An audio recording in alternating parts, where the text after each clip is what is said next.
En el nombre del Padre, y del Hijo, y del Espíritu Santo. Amén. Dios te salve María, llena eres de gracia, el Señor es contigo. Bendita tú eres entre todas las mujeres, bendito es el fruto de tu vientre, Jesús. Santa María, Madre de Dios, ruega por nosotros pecadores, ahora y en la hora de nuestra muerte. Amén. En el nombre del Padre, y del Hijo, y del Espíritu Santo. Amén. La confianza y la esperanza. Palabras bellas, palabras que todos necesitamos. Si miramos, por ejemplo, qué hace hermosa una relación de pareja, siempre tiene que estar la palabra confianza. Y cuando se pierde la confianza, realmente la relación se deteriora. De hecho, uno de los signos más preocupantes dentro de una relación es que se pierda la confianza. Lo mismo podemos decir entre padres e hijos. Qué dolor lo que he tenido que escuchar algunas veces de algunos papás, de algunas mamás. Yo ya no confío en lo que está haciendo mi hijo o lo que está haciendo mi hija. La confianza podemos decir que es como el cemento que hace que tengamos realmente casa, que haya verdadera casa. Si nosotros tomamos un montón de ladrillos, ahí no se puede vivir. Para poder vivir, se necesita que esos ladrillos estén estructurados en paredes, en techos, que haya habitaciones. Y eso es precisamente lo que da el cemento. El cemento es la confianza. La pregunta entonces es, ¿cómo podemos construir esta confianza? ¿Cómo podemos buscarla, fortalecerla, sanarla? Y nos damos cuenta que el mundo en el que vivimos tiene una especie de crisis de confianza. Hay una crisis de confianza. Crisis de confianza, por ejemplo, en nuestros gobiernos. Es impresionante ver que en todos los países en los que he revisado estadísticas, el nivel de confianza, el que se expresa como aprobación a la gestión del gobierno, en ningún país que he visto llega a la mitad. Es decir, en todos los países que he podido investigar, la aprobación de la gente hacia el trabajo del gobierno siempre está por debajo. Es decir, la mayor parte de la gente no confía en el gobierno. Tristemente, lo mismo sucede en otros campos. Por ejemplo, no podemos negar que los serios problemas que se han presentado en la iglesia han deteriorado la confianza de las personas. Sigue siendo una de las instituciones más confiables en muchos lugares, pero tenemos tarea, los creyentes y muy especialmente nosotros sacerdotes, no podemos negar que tenemos una tarea importante y esa tarea es reconstruir la confianza. Esto es solo para decir que ese cemento, ese puente de la confianza está deteriorado en nuestra época. Incluso, y es el último ejemplo que quiero dar en esta introducción, incluso en lo que a veces parece tan sólido. Para muchas personas, el conocimiento firme y sólido es el conocimiento de la ciencia. Es lo que consideran que es conocimiento sólido, firme. Pero date cuenta que los datos científicos en este momento ya también le producen desconfianza a la gente. Lo hemos visto de una manera impresionante con el tema de la pandemia.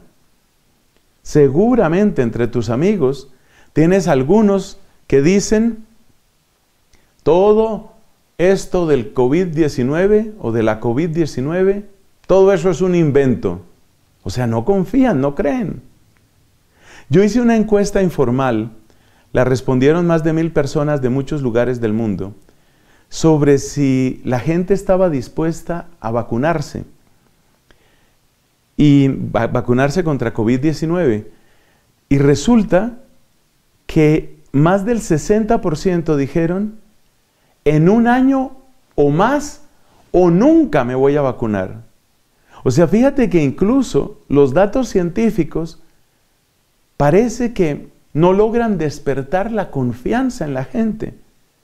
Y te encuentras videos en las redes sociales, te encuentran videos de prestigiosos médicos, científicos, científicas, que nos están diciendo, miren, lo que pasa es que quieren alterar el ADN de la humanidad, quieren esterilizarnos masivamente. Todo este virus fue diseñado en un laboratorio. Y otros dicen, es imposible que sea diseñado porque el genoma muestra que no hay intervención humana. Y son científicos contra científicos. Y muchas personas simplemente quedan en la perplejidad. Vivimos en tiempos de desconfianza. Pero, y aquí concluimos nuestra introducción, nosotros somos creyentes. Nosotros hemos puesto nuestra esperanza en el Señor.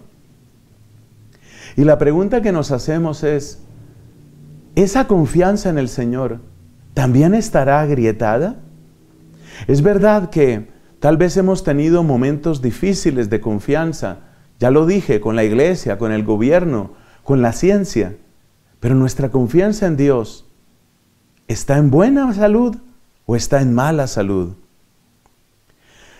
Cuando me propusieron este hermoso tema, amigos queridos, de todas estas familias en victoria, parejas en victoria, hombres en victoria, son gente victoriosa todos. Cuando me propusieron este tema, realmente me puse a pensar, pues es lo que siempre hago. Señor, ¿tú qué quieres? ¿Qué quieres que sea mensaje para estos hermanos tan queridos? Sobre todo en una fecha tan bella. 19 años, bendito Jesús. Impresionante. Y llegué a una conclusión. Vámonos a la Biblia. Les voy a plantear 4 ejemplos bíblicos de personas que estuvieron en situaciones absolutamente complejas, duras, adversas, parecían imposibles. Y sin embargo, perseveraron en la confianza. Seguramente, del ejemplo de ellos podemos aprender nosotros. Yo no les voy a decir, recuperen su confianza en el gobierno, recuperen su confianza en las universidades o en la ciencia. No. Digamos, no es mi primer intento. Ni siquiera les voy a decir, aunque es lo que yo quisiera de todo corazón, no pierdan su confianza en la Santa Iglesia Católica. Empecemos por el principio. El cimiento es uno. Decía hermosamente San Pablo. El cimiento ya está puesto y es Cristo. Y es ahí donde tiene que empezar a reconstruirse la confianza. De manera que ese hombre fundamentado en Cristo y con su confianza puesta en Cristo, esa mujer fundamentada en Cristo, con su confianza puesta en Cristo, ese hombre y esa mujer, porque han aprendido a confiar en el Señor, cuando se conocen, mutuamente pueden ver, en esta mujer se puede confiar. ¿Por qué? Porque tiene cimiento, porque tiene a Cristo en su corazón. Por eso se puede confiar en ella. Y esa mujer puede decir, yo veo que este hombre, pues aparte de que me cae muy bien, decimos aquí, me gusta mucho, todo está perfecto. Pero es que lo más importante, le veo cimiento, lo veo firme en Cristo. Entonces, ese hombre y esa mujer van a poder ser novios en victoria y van a poder ser posteriormente, si es la voluntad del Señor, si ellos así lo ven, van a poder ser matrimonios en victoria. ¿Por qué? Porque están firmes, porque están cimentados en la roca, el cimiento ya está puesto. Busca esa cita en la Biblia, no te la voy a decir.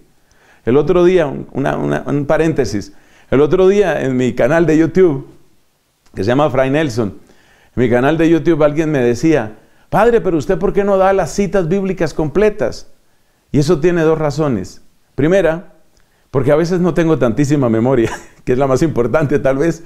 Y la segunda, porque me encanta que la gente vaya a la Biblia. De verdad me gusta.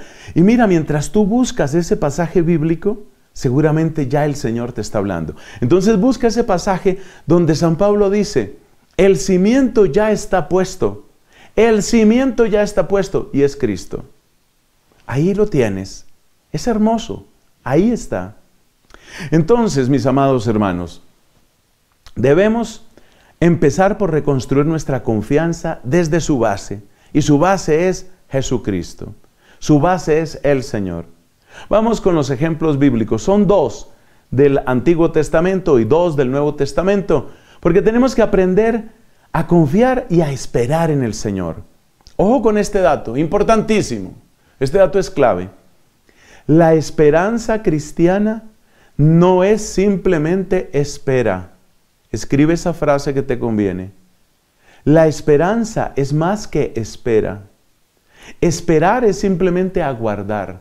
Tener esperanza cristiana es aguardar, claro que sí, pero es aguardar con una actitud de certeza, de alegría y una palabra que te va a gustar, con una actitud de victoria. La esperanza es espera que aguarda con certeza de victoria. Esa es la esperanza cristiana.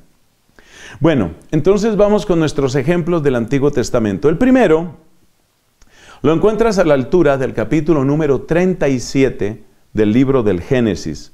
Génesis capítulo 37. Es una historia que ocupa bastantes capítulos porque es la historia de José. Como es precisamente una historia tan larga, no la vamos a leer completa aquí. Pero yo te recuerdo los datos fundamentales. ¿Quién era este José? José era uno de los hijos menores, no exactamente el menor, pero uno de los menores, de un hombre llamado Jacob. Nuestro padre Jacob, el patriarca Jacob, el hijo de Isaac, a su vez hijo de Abraham. Entonces Abraham fue padre de Isaac, Isaac fue padre de Jacob, Jacob tuvo 12 hijos. De esos hijos, un predilecto suyo era José. José despertó la envidia de sus hermanos. Y hay algo que tenemos que reconocer, y es que José no era muy prudente.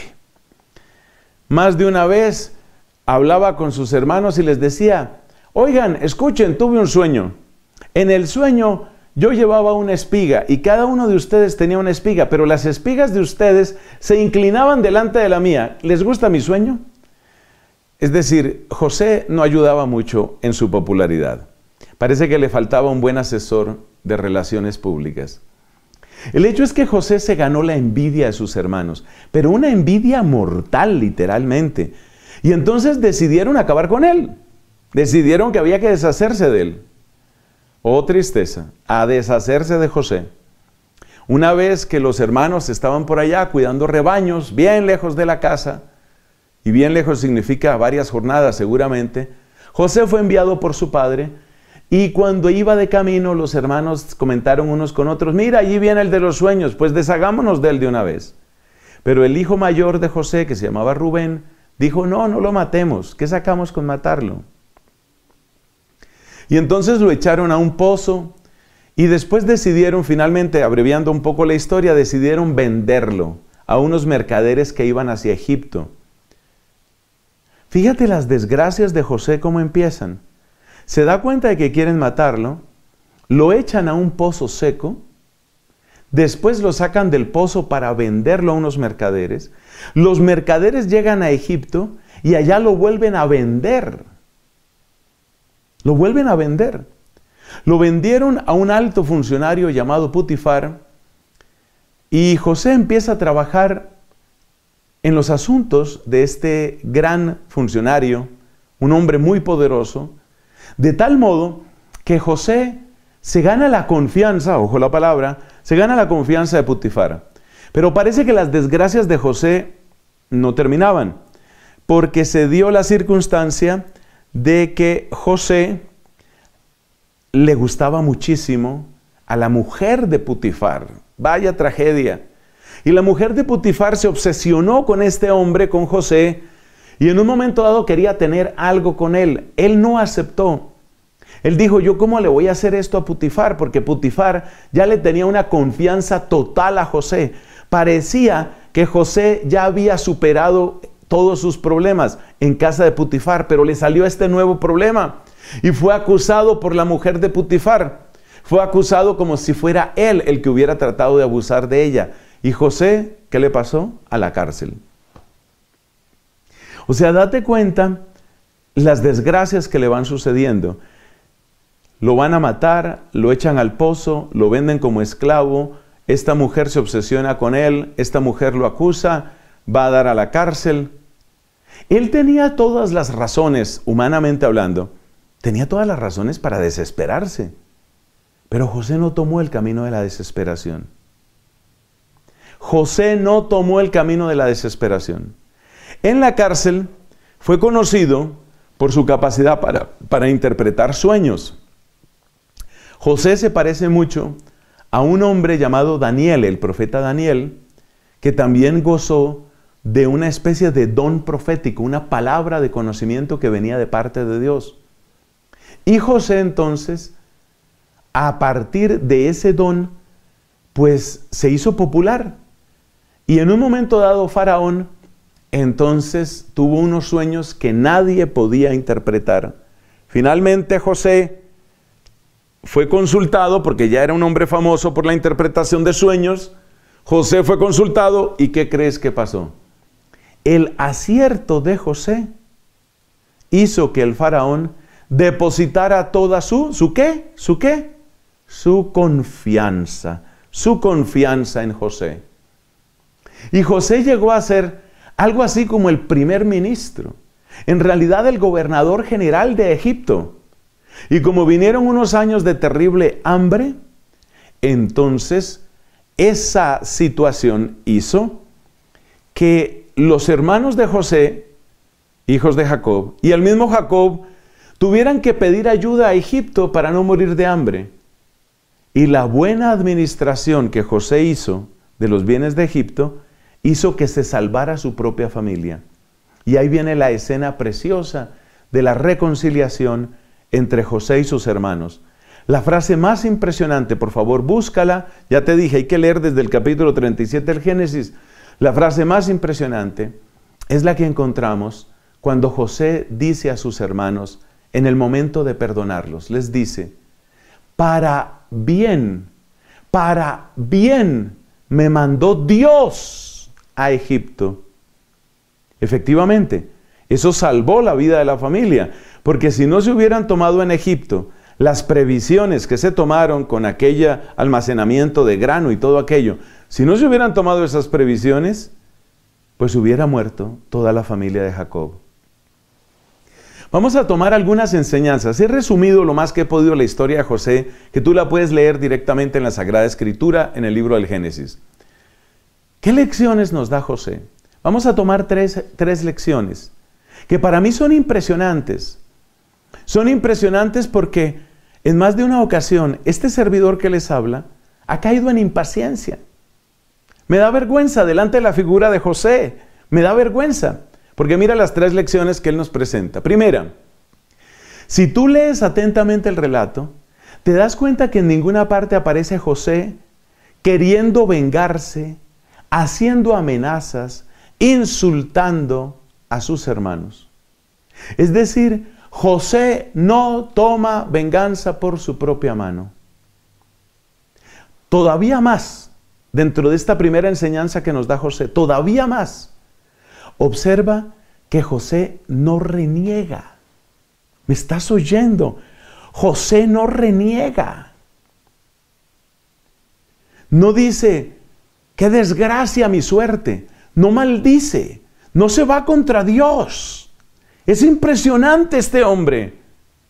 Parece que acepta con una serenidad lo que está sucediendo, que uno podría decir, es tan pasivo. Pero la verdad es que José está viviendo ese momento dentro de una paz asombrosa. Entonces, primera lección, primera gran lección, quejarse solo sirve para oscurecer tus ojos. Quejarse solo sirve para bloquear tu mirada. Las oportunidades Dios te las dará. Pero si tú te pones a quejarte, se bloquean tus ojos, se bloquea tu mente, se bloquean tus oídos y te pierdes. Te pierdes las maravillosas oportunidades que Dios quiere darte. Te las pierdes. Entonces, primera lección, quejarse no sirve para nada. No sirve. Únicamente sirve para nublarte los ojos y para oscurecer tu mente. Y con tu mente oscurecida y con tus ojos bloqueados, no verás las oportunidades. Segundo, me parece impresionante de la historia de José, cómo en medio de sus dificultades, él fue una persona leal en cada lugar donde estaba. Fíjate, cuando él estuvo donde Putifar, él no llegó directamente a ser el mayordomo general de esa casa. Él empezó desde abajo. Pero ¿cómo fue que él empezó a ascender? Porque era leal en su trabajo. Porque él hacía las cosas bien. Si su amo, me fastidia en el alma utilizar esa palabra, pero es la que hay que utilizar según el relato bíblico. Su amo era Putifar. Y José trabajó con lealtad ahí donde estaba. Entonces, segunda enseñanza, por favor hay que ir escribiendo. Segunda enseñanza, José hizo siempre el bien que podía hacer. Es decir, esto es clave, su situación de desgracia no hizo que él se bloqueara en el bien que podía hacer. Allí donde estaba, en la cárcel o donde Putifar, él hizo el bien que podía hacer. Él no se encerró simplemente a decir, ahora me mandaron aquí como esclavo en casa de este desgraciado señor Putifar, entonces pues yo voy a hacer lo mínimo de lo mínimo porque yo no quiero estar aquí, porque él no se puso en eso. Hizo el bien que podía hacer. Y eso precisamente fue lo que le abrió las puertas. Esto es absolutamente maravilloso. Absolutamente maravilloso. Y la tercera enseñanza que debemos aprender y que va en conjunción con la primera es que José no permitió resentimiento en su corazón. El abrazo de José con sus hermanos es una de las escenas más conmovedoras del Antiguo Testamento. Es una hermosura. No dejes que el resentimiento entre a tu vida por ninguna razón. Que te traicionó alguien y causó una pérdida terrible, terrible en tus negocios.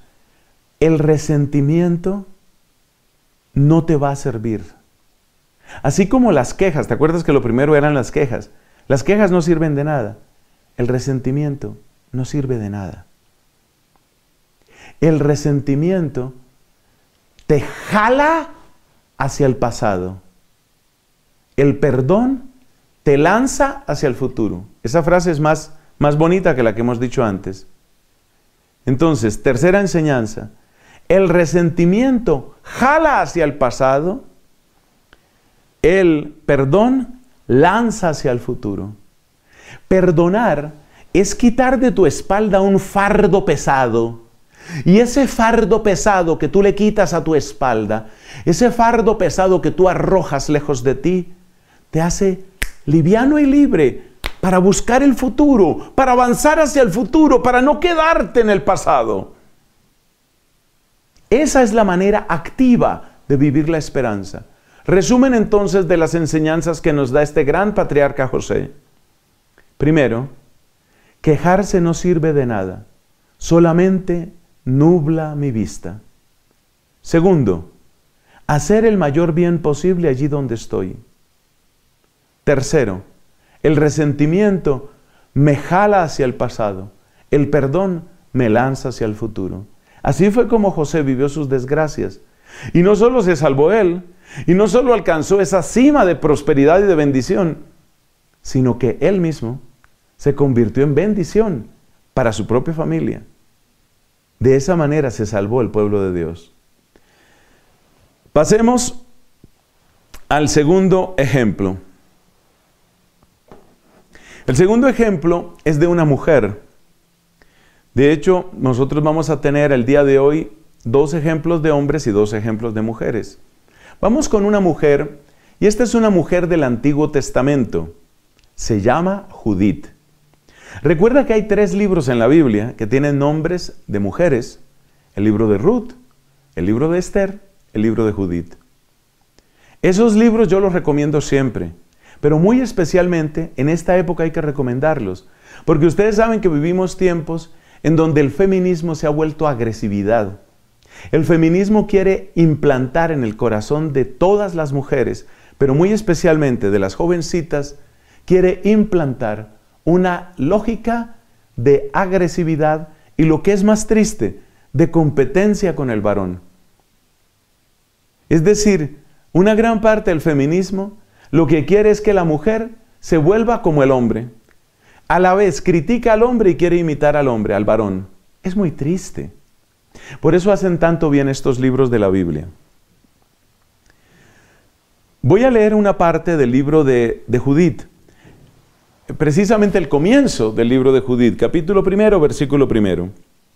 El año 12 del reinado de Nabucodonosor, que reinó sobre los asirios en la gran ciudad de Nínive, Arfaxad, que reinaba en aquel tiempo sobre los medos en Ecbátana, rodeó esta ciudad con un muro de piedras de sillería que tenían 3 codos de anchura y 6 codos de longitud, dando al muro una altura de 70 codos y una anchura de 50. Tremenda muralla alrededor de Ecbátana. Alzó torres de 100 codos y luego sigue describiendo las puertas, etc. Por aquellos días el rey Nabucodonosor libró batallas contra el rey Arfaxad en la gran llanura que está en el territorio de Ragau. Más adelante nos dice, este es el contexto que tenemos. Envió además Nabucodonosor, rey de Asiria, mensajeros a todos los habitantes de Persia y a todos los habitantes de Occidente y a todos los que viven en el litoral. Envió mensajes. ¿En qué sentido? Pues en sentido de que se rindieran. Versículo 11, pero los moradores de aquella tierra despreciaron el mensaje de Nabucodonosor y no quisieron ir con él a la guerra, pues no le temían.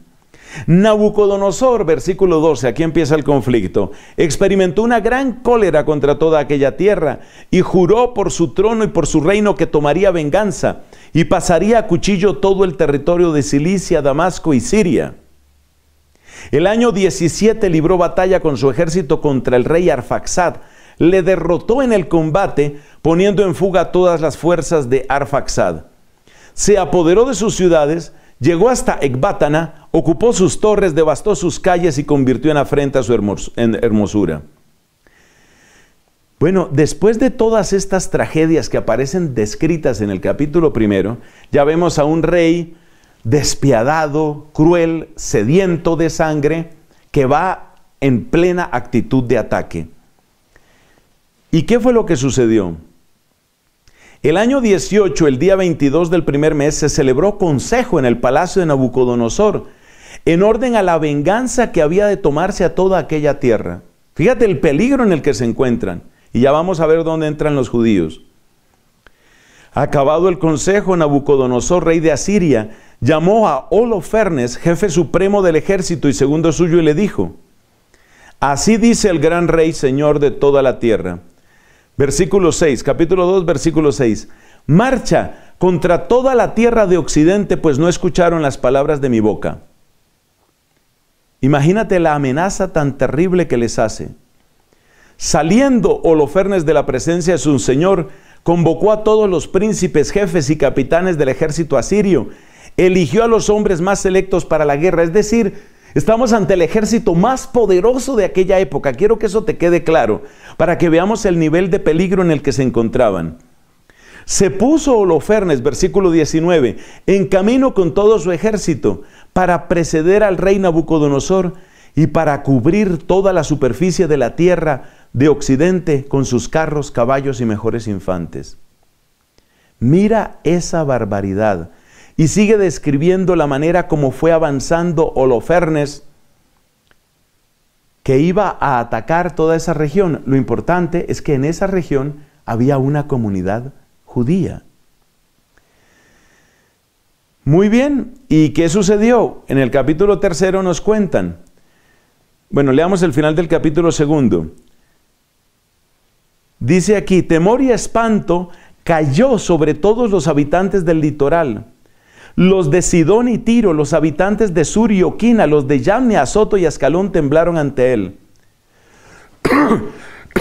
Le enviaron mensajeros para decirle en son de paz: nosotros nos postramos ante ti. Él bajó con todo su ejército al litoral. ¿Y qué hizo después de todo eso? Después de todo ese avance, llegó, capítulo 3, versículo 9, llegó después frente a Esdrelón, junto a Dotán, que está ante la gran sierra montañosa de Judea. Ya llegó donde los judíos. Acamparon entre Geba y Esitópolis, y se detuvo allí un mes, haciendo acopio de provisiones para su ejército. En el capítulo 4 encontramos el terror de los israelitas. Los israelitas que habitaban en Judea oyeron todo cuanto Holofernes, jefe del ejército de Nabucodonosor, había hecho con todas las naciones. Era realmente una máquina de guerra, una máquina de muerte que iba aplastando uno tras otro a sus enemigos. Y el que no se rindiera, ya sabemos lo que le pasaba. Los judíos tuvieron gran miedo ante él, temblando por la suerte de Jerusalén y por el templo del Señor. No sabían ya qué hacer.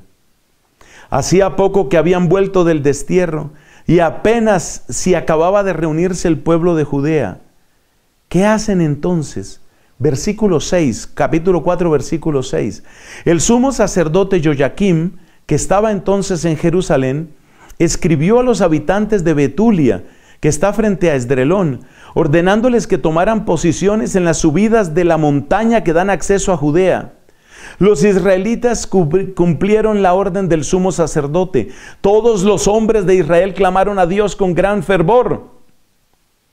Y después de que sucedió todo eso, en el versículo 14 leemos: el sumo sacerdote Joyaquim y todos los que estaban delante del Señor ofrecían el holocausto perpetuo, las oraciones y las ofrendas voluntarias del pueblo. En un primer momento, los jefes de Judea resisten en la fe. Cuando Holofernes, capítulo 5, se dio cuenta que los judíos estaban rezando, mira cómo esto se parece a tu vida y a la mía.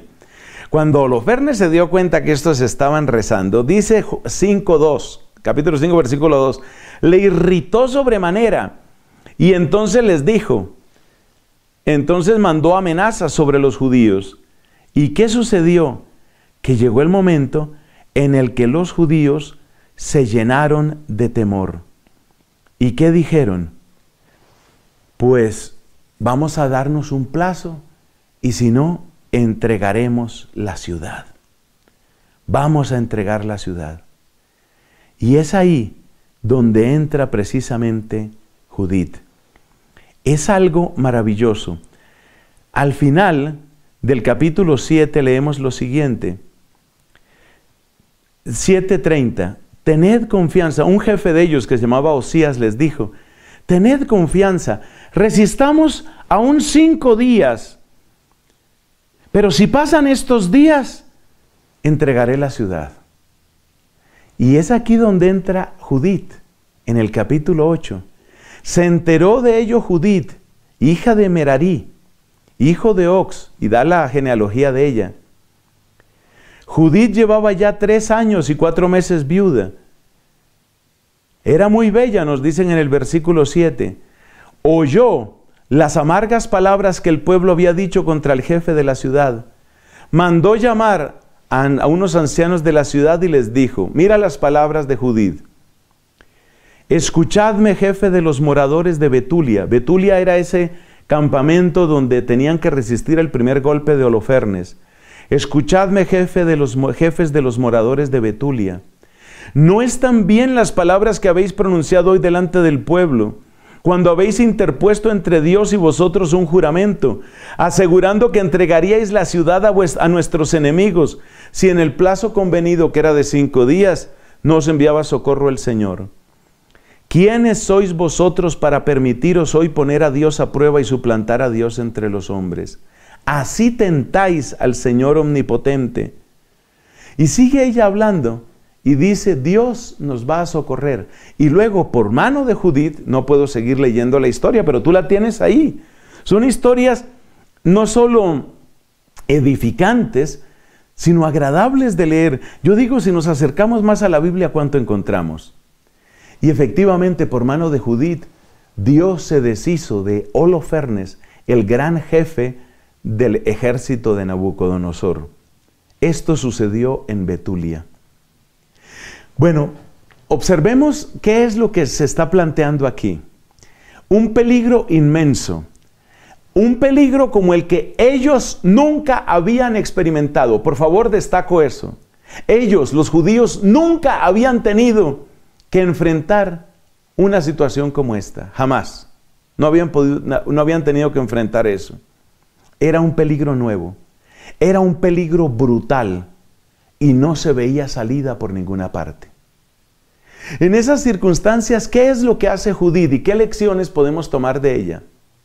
En primer lugar, y esta será nuestra enseñanza número 4, a Dios no se le ponen plazos. Por favor, escribir eso.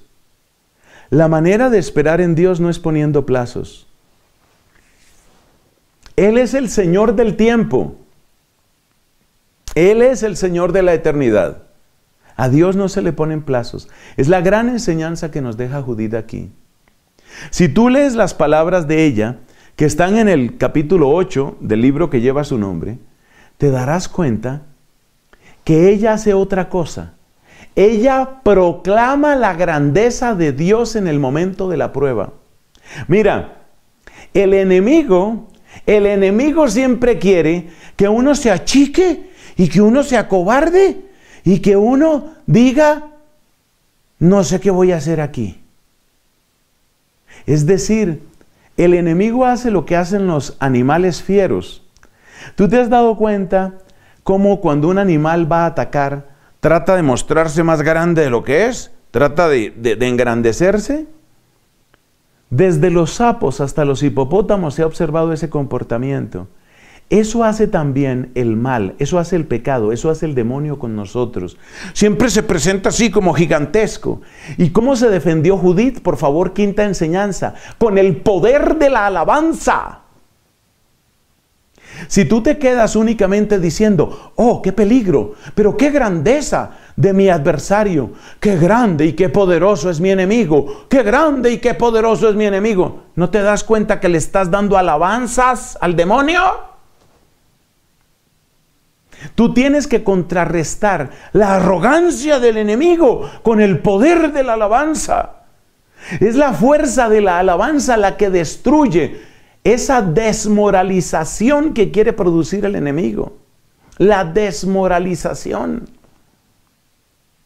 Y lo tercero que aprendemos en el caso de Judith es que lo mejor que hicieron los judíos de Betulia y lo mejor que hizo Judith está siempre en la oración perseverante. El plan que ella utilizó para finalmente deshacerse de Holofernes, el plan que ella utilizó fue un plan que ella fue descubriendo en oración, en oración. No te desprendas de la oración. Eso no lo habíamos dicho antes. No lo habíamos dicho antes. Entonces, estas son enseñanzas preciosas de Judith. Primera, no le pongas plazos a Dios. Dios sabrá lo que hace y cómo lo hace. Acuérdate lo que está en el libro de Daniel, en el capítulo 3. Cuando aquellos jóvenes van a ser arrojados al horno ardiente, no tenemos tiempo ahora de leerlo, tú lo lees, Daniel capítulo 3. Entonces también es Nabucodonosor el que les dice a estos jóvenes, los voy a arrojar en el horno ardiente. Y dicen ellos, pues Dios tiene poder para salvarnos. Y si no nos salva, de todas maneras Él es el Señor. Fíjate, no le pusieron plazo. Entonces, cuarta enseñanza, no le pongas plazo a Dios. Quinta enseñanza, defiéndete de la arrogancia del enemigo con el poder de la alabanza. Y sexta enseñanza, no descuides la oración, porque las mejores inspiraciones vendrán a través de la oración. Llevamos 6 enseñanzas. Vamos con nuestro tercer ejemplo, el tiempo pasa muy rápido. Nuestro tercer ejemplo está en el capítulo número 16 de Hechos de los Apóstoles. Encontramos en ese pasaje que Pablo y uno de sus compañeros de misión, llamado Silas, también conocido como Silvano, Pablo y Silas fueron traicionados, es la palabra que tengo que decir, por sus compañeros de raza, por los judíos de la ciudad de Filipos. La escena sucede en Filipos. Tú la puedes leer, por favor. Yo aquí solo enuncio los textos, pero léelo por amor de Dios. Enamórate de la palabra, ahí está la fuente. Entonces, mira lo que pasó. Resulta que Pablo y Silas, o Silvano, vamos a llamarlo aquí Silas, Pablo y Silas predicaban en Filipos, y a medida que ellos predicaban, la gente iba abandonando la sinagoga de los judíos y se unía a la predicación de Pablo. Esto despertó una envidia espantosa, envidia que condujo a que los acusaran falsamente, los juzgaron sumariamente, los azotaron brutalmente y los mandaron a la cárcel injustamente. Pablo y Silas estaban en lo más profundo de un calabozo hediondo en la ciudad de Filipos. Era de noche. Fíjate que en ese momento, al contrario de lo que dije antes de Judith, porque en el caso de Judith, lo que estaba pasando era que el peligro era inminente. Ese peligro que se engrandece, ¿no? El peligro era inminente. Pues en el caso de Pablo, no es que el peligro era inminente, es que ya los habían azotado, es que ya los habían metido en la cárcel y estaban encadenados en la cárcel. Y lo primero que notamos es que Pablo y Silas, metidos en lo profundo de esa cárcel, estaban cantando alabanzas. Cantando alabanzas al Señor. Proclamando alabanzas para Cristo. Parecía, hablando de un modo muy, pero muy humano, parecía que Cristo los había abandonado. Lo que voy a decir suena a blasfemia, me disculpan. Alguien podría pensar, oye, pero ¿dónde está Cristo? Yo predicando a Cristo y Cristo permite que me azoten, que me condenen y que me echen a esta cárcel. ¿Dónde está Cristo? Se le viene a uno a la memoria aquella frase famosa de Santa Teresa de Jesús. Santa Teresa una vez se le quejaba a Jesucristo y le decía, si así tratas a tus amigos, razón que tengas tan poquitos. Pablo podría haber dicho esa frase en esa cárcel, pero Pablo estaba cantando alabanzas a Jesucristo. Cantando alabanzas a Jesucristo. Mientras ellos cantaban esas alabanzas, sucedió un terrible temblor, se sacudieron los cimientos de la cárcel, se rompieron las cadenas y los presos, no solo Pablo y Silas, todos los demás presos quedaron libres, tanto que el carcelero, viendo lo que acababa de suceder, pensó en suicidarse. Efectivamente, los romanos solían aplicar a los carceleros la condena que tenían los prisioneros si se les fugaban. Entonces Pablo le grita desde el fondo de la cárcel, le grita, no te hagas daño, estamos todos aquí. El carcelero se postra a los pies de Pablo y le dice, ¿qué tengo que hacer, hermanos? Y entonces Pablo le dice esa frase que estoy seguro que ustedes la han reflexionado muchas veces en Matrimonios en Victoria. Cree y te salvarás tú y tu familia. ¿Qué lecciones tomamos de esta situación, de esta escena tan patética por la que tuvo que pasar Pablo?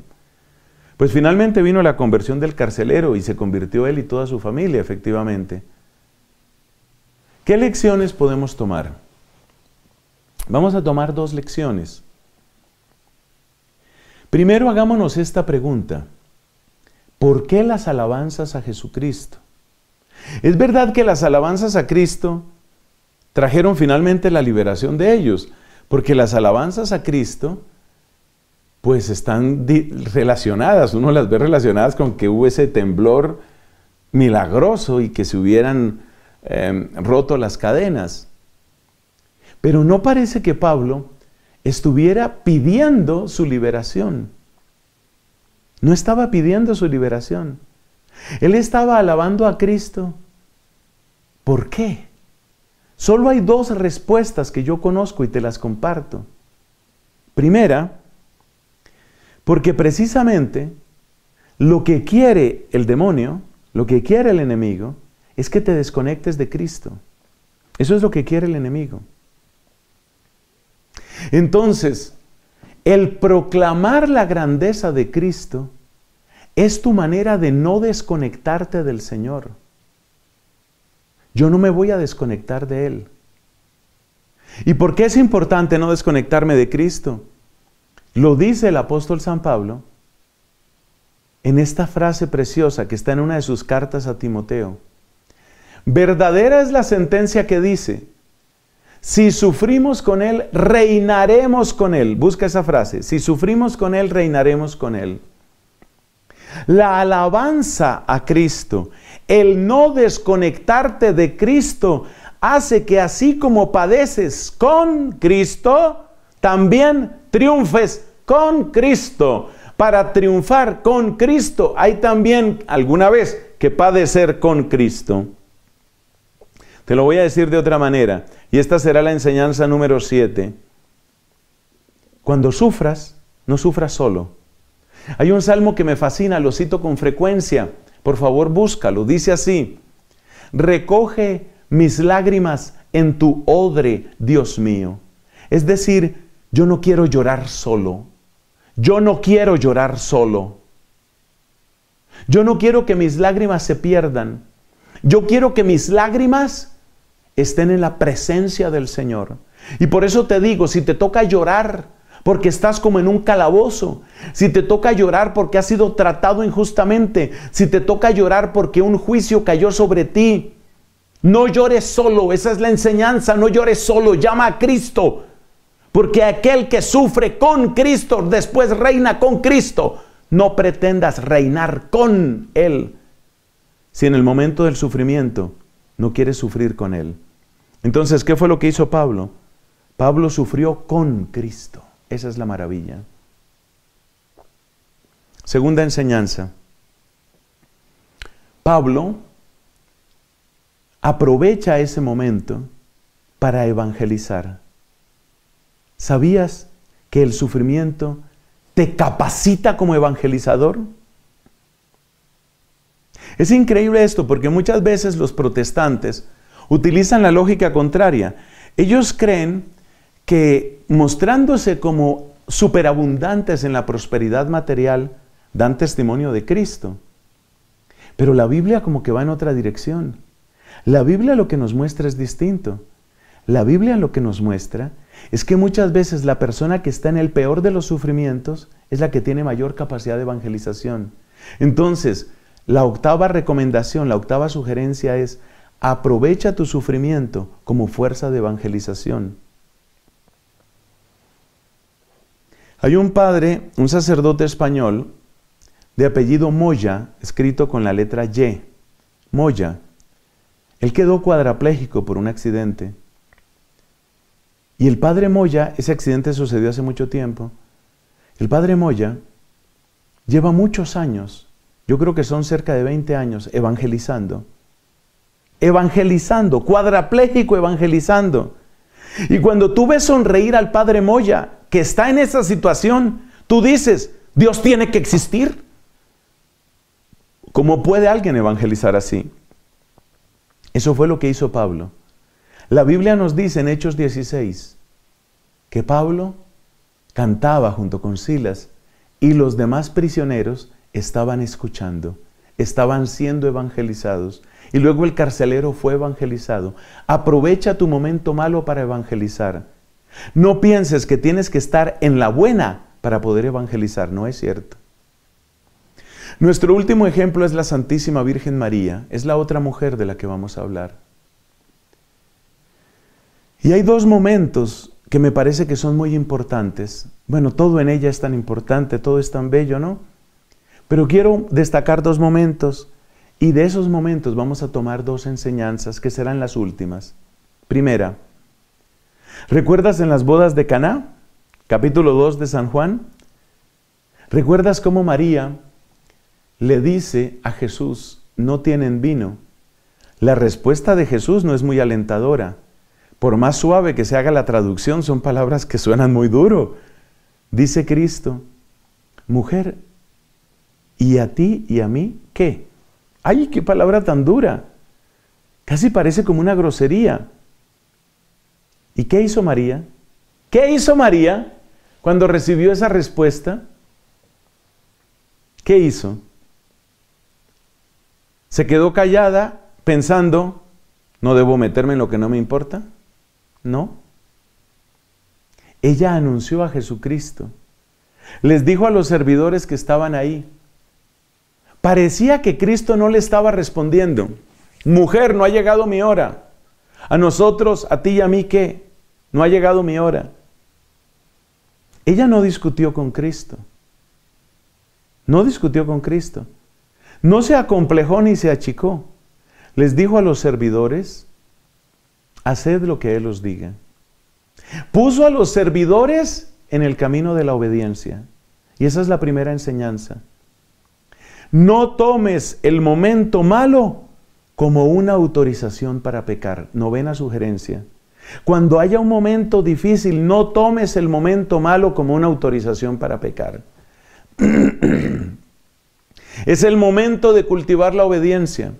Fíjate que de los poquitos elogios que yo me acuerde, prácticamente el único elogio que Cristo les hace a sus discípulos está en el Evangelio de Juan. Búscalo, ahí está.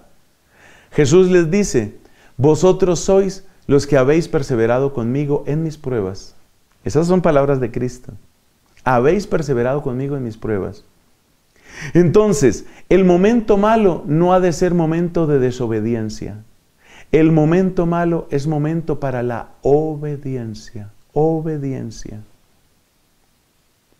María obedeció y enseñó a obedecer. Porque hay personas que creen, y es un modo muy utilitarista de hablar de Dios. Si Dios no me respondió, ¿yo por qué tengo que obedecerle a Dios? No digas eso, no digas eso. Es el momento de crecer en la fidelidad y la obediencia. El segundo pasaje que quiero mencionar de la Santísima Virgen María es junto a la cruz. Al final del Evangelio de Juan, tú lees cómo ella, capítulo 19, cómo ella, bueno, ahora estoy dudando de si es 19 o es 20, bueno, tú lo verificarás, tú lo verificarás. Ella estaba de pie junto a la cruz. Por eso a ella la llamamos Nuestra Señora de la Esperanza. Por eso nosotros celebramos ese sábado de dolores, ese sábado santo, y nos acercamos a ella, porque ella es la Virgen de la Esperanza. Cuando se murió todo, cuando todo se le acabó en la cruz, ella permanece en la fe. El libro de las Lamentaciones tiene esta frase, por favor búscala. Es bueno esperar en silencio la salvación de Dios. ¿Qué queremos decir? Que también en nuestra esperanza tiene que haber un momento de silencio. ¿Sabes para qué? Para que Dios te diga lo que tal vez no ha podido decirte antes. Para que Dios hable a lo profundo de tu corazón. Había muerto Cristo, pero Dios no dejaba de estar presente en el corazón de María. El silencio, la escucha. El momento difícil es un momento para escuchar. ¿Y escuchar para qué? Para aprender. De lo más hermoso que he oído yo en este tiempo de final de pandemia, y se lo he oído a varias personas sin relación entre sí, de lo más hermoso que he oído es, vamos saliendo de esta crisis, muy poco a poco, vamos saliendo de esta crisis, vamos saliendo, y no saldremos iguales. Hemos aprendido. Es decir, el tiempo difícil es tiempo para callar, tiempo para escuchar, tiempo para aprender. Grandes lecciones que nos dan estos hombres y mujeres de la Biblia, el patriarca José en el Génesis, Judith en tiempo del destierro, Pablo evangelizando en Filipos, María Santísima en Caná y en la cruz. Demos gracias a Dios, bendigamos al Señor y aprendamos a crecer en la esperanza. Acuérdate, nuestra esperanza no es simple espera, es espera en actitud de victoria. Gloria al Padre, y al Hijo, y al Espíritu Santo, como era en el principio, ahora y siempre, por los siglos de los siglos. Amén.